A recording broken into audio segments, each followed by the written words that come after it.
There's this quiet skill that pretty much shapes everything in our lives, from our career path to just our day-to-day happiness. It's called self-advocacy. And honestly, mastering it is the difference between living a life you just kind of tolerate and one you actually truly design for yourself. So let's dive into how you can do just that. We've all been there, right? That feeling, knowing you need something, maybe more support, a different project, or even just a little more respect. But you hesitate. You don't ask. And so often, that feeling of being stuck, it comes directly from those moments of silence. Okay, let's get one thing straight right away.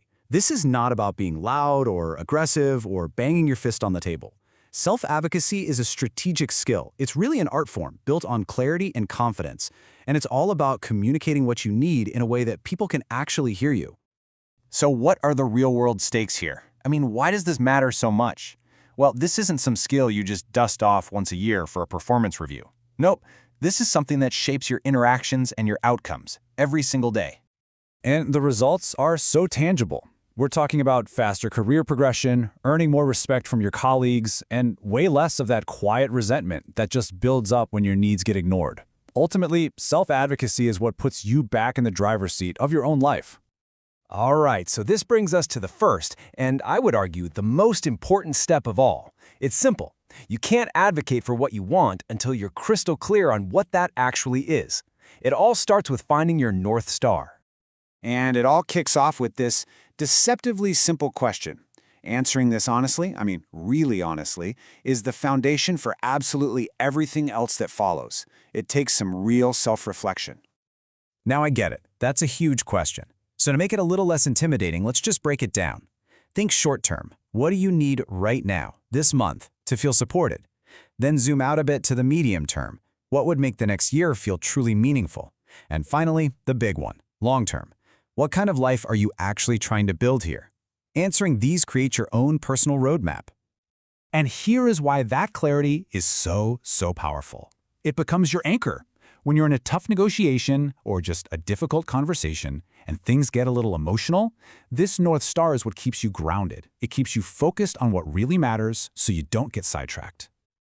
Okay, so once you've done that internal work, you've got your North Star, now it's time to focus on the external part, how you actually communicate your needs to the world. And believe me, this is where strategy is everything.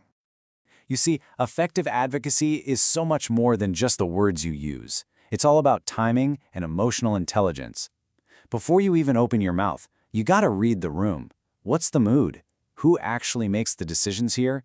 And maybe most importantly, what does the other person value? Finding that overlap, that sweet spot, that's the key to creating a win-win. And here is one of the most powerful shifts you can ever make. Frame your needs as collaborative solutions, not just complaints. Just feel the difference in energy here. A complaint just drops a burden on the other person's lap, but a collaborative suggestion, that invites them to partner with you, to be a hero. This simple switch shows you're invested in a good outcome for everyone. It's a game changer.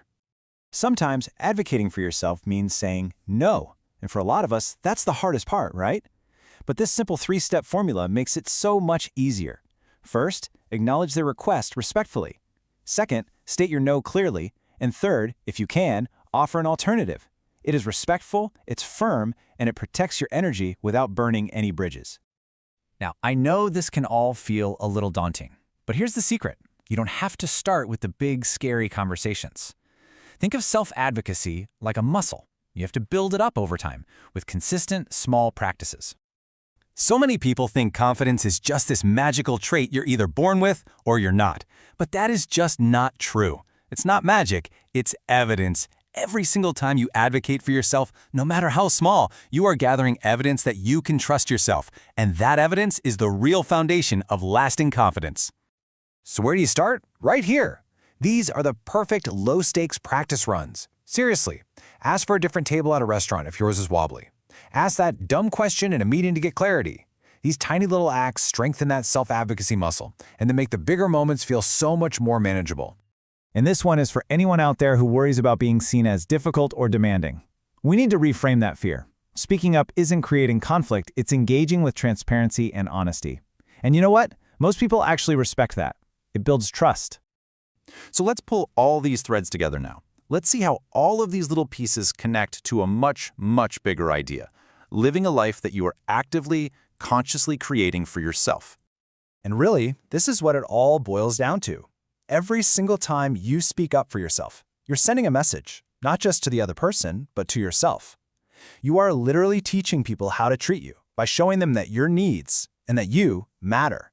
It is a profound act of self-respect. So ultimately, it all comes down to this fundamental choice. Are you going to live by default, just passively accepting whatever comes your way? Or are you going to live by design, actively shaping your own circumstances? Self-advocacy, that's the tool that lets you grab the steering wheel.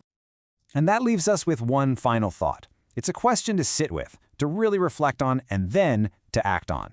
Are you letting life just happen to you, or are you taking the wheel? The choice, and all the power that comes with it, is yours. If you spend any time online, you've heard it a million times. It's the universal sign-off, the creator's mantra. Like, share, subscribe. We hear it so often it's just kind of become background noise, right? But what if I told you those 3 little words aren't just a polite request? They're actually a powerful set of commands that literally shape the internet you experience. So let's just put it all together one more time. Liking is your vote for quality. Sharing is your tool for expansion. And subscribing is your act of community building. Every single click has a distinct and vital impact on the digital world we all live in. So, the next time you hear that familiar sign-off, remember this. You are not just passively watching something. You are an active participant. You are a curator, deciding what content deserves to be seen. You're an amplifier, giving it a bigger voice. And you're a patron, supporting the creators that you really value. So remember, your clicks have real weight. They actually shape the internet that we all share. They can elevate an unknown artist, they can spread a vital idea, or they can build a global community.